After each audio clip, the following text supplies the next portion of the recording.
The world does not hate the weak. It simply forgets them.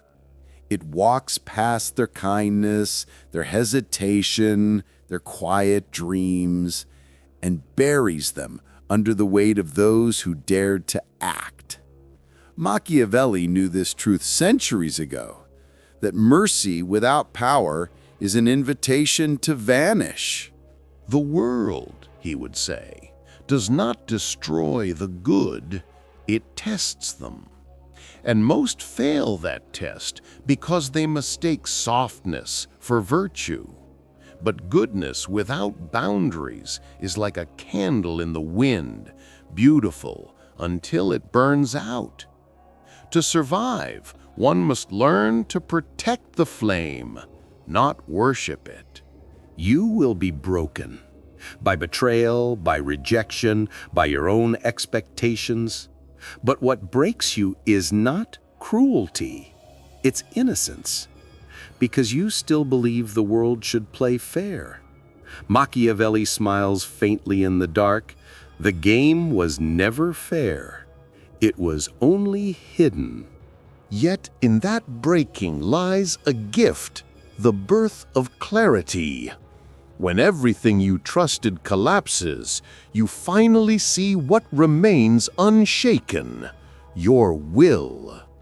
Machiavelli steps closer, eyes sharp like steel. You do not become ruthless by choice, he says, but by necessity. And then you understand. Ruthlessness is not cruelty. It's the courage to stop apologizing for surviving. The world will break you, yes, but only so it can see if you're capable of standing again, sharper, quieter, untouchable. And when you rise, you'll whisper what Machiavelli always knew. Mercy is for the strong. Machiavelli once said, "The wise man learns more from cruelty than from comfort, because pain teaches faster than peace. Every scar is a book written in truth, not illusion. The kind man avoids pain and stays blind. The ruthless man studies it and becomes unshakable." To be ruthless is not to harm.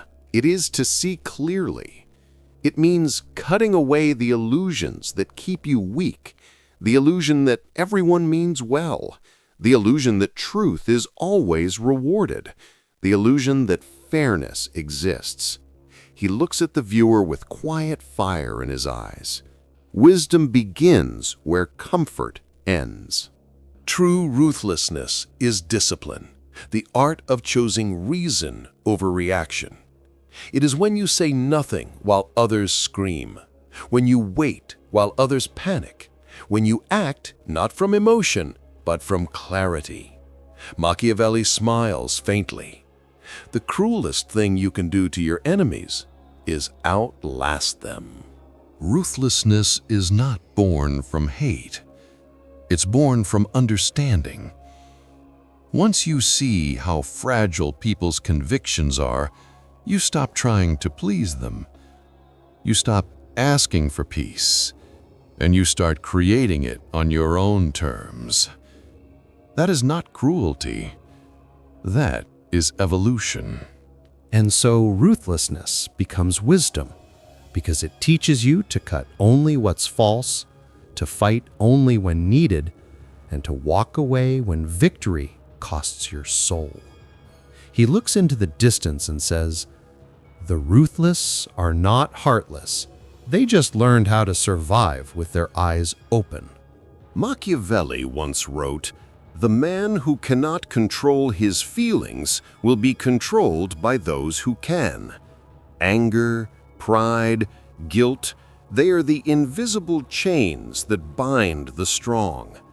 He stands still as the world rages around him. "The ruthless man does not kill emotion," he says softly. "He simply teaches it who's in command." In a room full of noise, he listens. In a war of words, he waits, because silence terrifies those who depend on attention to feel strong. He says, every time you speak, you reveal your position. Every time you remain silent, they reveal theirs. He looks to the viewer. Control begins when the world can no longer read you. He stands beside a battlefield at dawn. The fight is over, smoke rising. He watches without sorrow, without pride. To be ruthless, he says, is to see without needing to own. He steps forward, boots echoing on the stone ground. When you no longer depend on anything, you are free. And freedom, he adds, is the rarest power of all. He takes a rose from a vase, studies its thorns. The ruthless do not announce their strength, he says. They hide it beneath grace. He holds the rose close, then lets a drop of blood fall as a thorn pricks his finger. When you strike, make it swift, once and never again. He smiles faintly. Mercy means nothing if you never had the power to destroy. He sits at his desk, candle nearly burned out. Those who justify themselves, he says, have already surrendered. He writes slowly, each word a blade. Let your actions speak, not your defense. Let your silence haunt them longer than your voice ever could. He blows out the candle. The ruthless man ends conversations without saying a word. Machiavelli stands before a frozen lake at dawn. He says quietly, "When emotion freezes, vision clears." He looks at the still surface, perfect, silent, unshaken. People drown in their feelings because they never learned how to float on reason. He kneels, touches the ice, and adds, "To control others, you must first control interpretation, not reaction." He walks through a marble hall lined with statues. "Compassion is beautiful," he says, "but distance makes it wise." He touches one statue's cold cheek. "Never decide when your heart is trembling, and never show warmth until you understand who deserves it." He turns toward the viewer. "Cold logic is not the absence of care, it's the perfection of it." He returns to his study, the candle burning low. "The world mistakes calmness for weakness," he says. "But the sharpest blades are forged in cold metal." He places his hand over the flame. It flickers, but does not burn him. When you master cold logic, emotion becomes your servant, not your ruler. He looks up, a faint smile crossing his face, and that is the highest form of power. Machiavelli sits in a grand hall where two guards kneel before a fallen man. He says softly, "Mercy means nothing unless you have the power to destroy." He watches the trembling man and adds, "The weak forgive because they cannot punish. The strong forgive because they choose to." He turns toward the camera. Mercy without power is not virtue, it's surrender. He walks through a church filled with flickering candles. "The world loves the merciful," he says, "because they are easy to use." He stops beside an altar, his hand brushing a candle that burns too low. "Every time you forgive too quickly, you teach others how to hurt you again." He blows out the candle. There is a point where forgiveness becomes permission. He returns to his study and dips his quill in ink. "Mercy," he writes, "is not weakness when used with intention." He looks up, eyes sharp. Forgive only when it serves a greater purpose.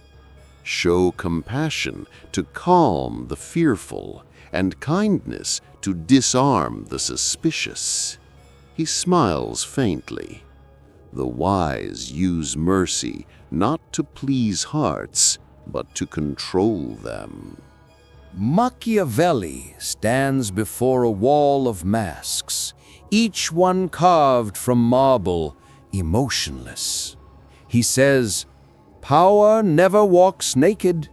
It dresses itself in calm, in smiles, in silence, because truth without disguise provokes fear." He lifts one mask and looks through its hollow eyes. Those who reveal everything are devoured first. He sits at a long table surrounded by nobles in heated debate. He listens, unmoving. Sometimes, he says softly, pretending to be weak disarms the strong. Pretending to care earns you trust. Pretending to listen gives you power. He glances toward the viewer. The wise man acts. The fool reacts. Later that night, he stands before a mirror, removing the mask. His eyes are calm, not cold, but aware. He whispers, "The mask is not deception, it's protection." He places it on the table beside his writings. The world wants your honesty, not to understand it, but to use it. He smirks faintly. So, keep your truth hidden until it becomes your weapon. Machiavelli walks through an empty palace hall. The echoes of past voices fade behind him. He says quietly, "You cannot control what you need." He pauses beside a broken throne and adds, "The man who clings to people, titles, or love becomes their prisoner." He turns toward the light. Freedom begins the moment you learn to walk away, not in anger, but in understanding. He sits at his desk, surrounded by books and letters. He burns one slowly, watching the paper curl into ash. He says, "The wise do not carry what does not serve them." He looks at the fading smoke. Every attachment is a thread, and to rise, you must cut a few. He smiles faintly. Detachment is not emptiness, it's precision. Machiavelli stands on a balcony under the night sky. The city glows below, alive, distant. He whispers, "Love deeply, trust rarely, attach to nothing." He folds his hands behind his back. The moment you stop needing the world's approval, you become someone the world cannot touch. He looks directly at the camera. Only the detached can love without fear and rule without loss. The city sleeps. Machiavelli stands at his window, the last candle burning beside him. He whispers, "Power fades, fame fades, even fear grows tired." He looks out into the night. But the mind that has learned to be still cannot be broken. He closes his eyes. "In stillness I found what kings spend their lives chasing, peace." He walks through a courtyard filled with morning mist. The air is cold, silent. He says softly, "True strength is not the ability to fight, it's the refusal to be disturbed." He stops by a fountain and watches the water ripple. The world can shake your body, your fortune, your name, but it cannot touch the mind that refuses to kneel. He walks toward the sunrise, cloak trailing behind him. The light touches his face gently. He says, "The ruthless are not cruel. They are awake. They see the game, they play it, but they are never owned by it." He turns one last time toward the viewer. "The world will always test you, but if your mind stands unshaken, then you have already won." He smiles faintly, then fades into the light.